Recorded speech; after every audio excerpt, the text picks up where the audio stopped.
Hi friends, வீராமாறன் சீரியலில் ஒரு அட்டகாசமான ப்ரோமோ பற்றி பார்க்கலாம் வாங்க.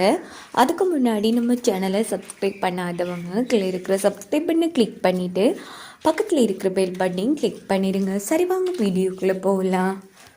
இங்கே பார்த்தோன்னா நம்ம வீரா ஆட்டோ எடுத்துகிட்டு சவாரிக்கு கிளம்புறாங்க. இதை மாறன் நோட் பண்ணுறாங்க. என்ன இவன் இந்த டைமில் போகிறா அப்படின்னு சொல்லிட்டு நம்ம மாறன் இந்த பிரச்சனையை வீராவுக்கு வரக்கூடாதுங்கிறதுக்காக அவங்களும் வண்டி எடுத்துகிட்டு கிளம்புறாங்க. அங்கே பார்த்தோம்னா கொஞ்சம் ரவுடிங்க வீராவை பின்தொடர்ந்து நேராக மறைச்சி பிடிச்சிடுறாங்க. இதை பார்த்து வீரா அதிர்ச்சியாகி டேய் யாரா நீங்கள் அப்படின்னு வீரா பேசும்போதும் அவங்க வீரா அடிக்கலான்னு போகிறாங்க. டேய் இவளை இந்த இடத்துலையும் முடிச்சிடுங்கடா அப்படின்னு சொல்லி ஒரு பொருள் எடுத்து வீராவுக்கு குத்தலான்னு போகிறாங்க. அப்போ செம மாசா மாறன் அந்த இடத்துல நம்ம வீராவை காப்பாற்றி எல்லா ரவுடிகளையும் போட்டு அடினா அடிக்கிறாங்க. உடனே நம்ம வீரா பாரு மாற அப்படின்னும் போதும் ஒழுங்காய்ங்கிறது கிளப்பு அப்படின்னதும் வீரா என்ன பண்ணுறன்னு புரியாமல் தவிச்சிட்ருக்காங்க. அப்படின்னு பார்த்து மாறன் அடின்னு அடிக்கிறாங்க. ஒரு கட்டத்தில் மாறனால் சமாளிக்க முடியல. இருந்தாலும் ஒரு வழியாக அவங்க எல்லாரையுமே அடித்து துரத்தி விட்டுடுறாங்க. அதில் ஒருத்தனை மட்டும் பிடிச்சி டேய் யாரா இப்படிலாம் ஒன்று பண்ண சொன்னால் யாரடா நீங்களாம் அப்படின்னும் போது சார் எங்களை விட்டுருங்க சார், எங்களுக்கு ஒன்றும் தெரியாது அப்படின்னும் போது இங்கே பாரு நீங்களாம் வந்திருக்க வாய்ப்பே இல்லை, யாரோ சொல்லி தான் வந்திருக்கீங்க, ஒழுங்கு மரியாதையாக சொல்லுங்கடா, யார் சொல்லி இப்படிலாம் பண்ணிகிட்ருக்கீங்க சொல்லுங்க அப்படின்னும் போதும் உடனே அந்த ரவுடி என்னை விட்டுருங்க சார் அப்படின்னு கெஞ்சிட்ருக்கான். இதோட பார்த்தோன்னா இந்த ப்ரோமோ முடிஞ்சிருது. ஸோ கண்டிப்பாக யாரும் அனுப்பியிருப்பாங்கன்னா ஒன்று அந்த அதிகாரியை அனுப்பியிருக்கணும். அப்படி இல்லைன்னு சொன்னால் நம்ம கண்மணியை அனுப்பியிருக்க அநேகமாக வாய்ப்பு இருக்குங்க. ஏன்னா கண்மணியை பழி வாங்கிட்டாங்க இல்லையா நம்ம வீரா மாறனை காப்பாற்றி அந்த கோபத்தில் இப்படிலாம் பண்ணுறதுக்கு அநேகமான வாய்ப்புகள் இருக்குது. ஏன்னா கண்டிப்பாக கண்மணி தான் இப்போது வீரா மேலே உச்சக்கட்ட கோபத்தில் இருந்துட்டு இருக்காங்க. அப்படி இல்லைன்னு சொன்னால் அந்த அதிகாரியை அனுப்பிக்கலாம். இருந்தாலும் அவன் என்ன பண்ணலான்னா நம்ம கண்மணி அந்த அளவுக்கு தன்னோட தங்கச்சிலாம் இப்படி பண்ண வாய்ப்பில்லை. ஒரு வேளை அந்த அதிகாரி சொல்லி பண்ணியிருந்தாலும் உடனே அந்த ஆள் என்ன பண்ணுவான்னா நம்ம கண்மணி தான் இப்படிலாம் பண்ண சொன்னா அப்படின்னுட்டு எஸ்கேப் ஆகிடுவான்.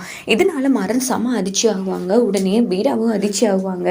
என்னடி உன் அக்கா தான் இப்படி பண்ணணும்னு சொல்லிட்டு போகிறான், என் அக்கா என் மேலே கோவப்படுவா, சண்டை போடுவான், ஆனால் இந்த அளவுக்கு என்ன இல்லாமல் பண்ணுறதுக்கெல்லாம் முயற்சி பண்ணவே மாட்டாடா, வேணும்னே யாரும் சொல்லி பண்ணிட்டு இன்னைக்கு என் அக்காவை மாட்டி விட்டுட்டு போகிறான், கண்டிப்பாக கண்மணி பண்ண வாய்ப்பே இல்லை அப்படின்னதும் அதான் நெடியே சரி பார்க்கலாம் வா, அப்படின்னா நம்மளை சுற்றியும் எதிரிங்க இருக்கானுங்க, கொஞ்சம் கவனமாக இருக்கணும், இப்படி நைட்டில் சொல்லாமல் கொல்லாமலாம் சவாரிக்கு வராத, நான் இன்னைக்கு வரலன்னா உன் கேள்வி என்ன இருக்குன்னு யோசிச்சு பார்த்தியா அப்படின்னு போது இங்கே பாரு நீடா என்ன விவாகரத்து பண்ண போறல பின்ன என்னடா அப்படின்னு போது இங்கே பாருடி இப்போதைக்கு நீ எங்கள் வீட்டில் எங்கள் பாதுகாப்பில் இருக்க, இப்போ உனக்கு எது பிரச்சனைனா எங்களை தானே கேள்வி கேட்பாங்க, அப்படின்னா என் மேலே இருக்கிற அக்கறையில் நீ வரல, உங்கள் குடும்பத்துக்கு பிரச்சனை வந்துடும் தான் நீ வந்தேன், ஏண்டி உங்ககிட்ட பேசி எல்லாம் ஜெயிக்க முடியாது வா போகலாம் அப்படின்னுட்டு மாறன் வீராவை அழைச்சிட்டு வீட்டுக்கு வந்துடுறாங்க.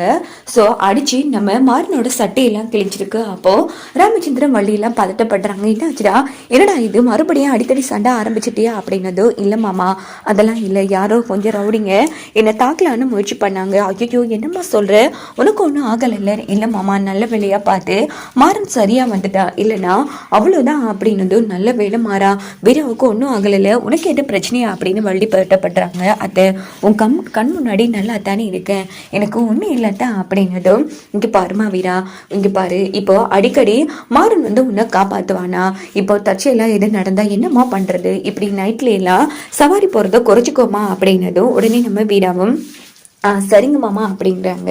இந்த பக்கம் கண்மணி யோசிக்கிறாங்க, என்ன இது வீராவை ஒருத்தர் இல்லாமல் பண்ண பார்த்துருக்கான், யாரா இருக்கோ அப்படின்னா வீராவுக்கும் எதிரிகள் இருக்கா, யாருன்னு புரியலையே அப்படின்னு கண்மணி டென்ஷன் ஆகுறாங்க. எங்கே பார்த்தோம்னா அதான் அதிகாரி செமையா இருக்கு டென்ஷனில் இருந்துட்டு இருக்காங்க. சே என்னடாப்பா இது இப்படி சொதப்பிடிச்சு, இந்த வீரா என்னடா அந்த கண்மணியோட கையெழுத்தை போட்டு எப்படியோ அந்த கேஸை வாபஸ் வாங்கிட்டா, அவ கதையை முடிக்கலான்னு பார்த்தா இப்படி கோட்டை விட்டுட்டானுங்களே, எப்படியோ நம்ம பேர் அடிப்படலை, அந்த கண்மணி பேர் தான் அடிபட்டிருக்கு அப்படின்னு சொல்லி அந்த அதிகாரி ரிலாக்ஸ் ஆகுறாங்க.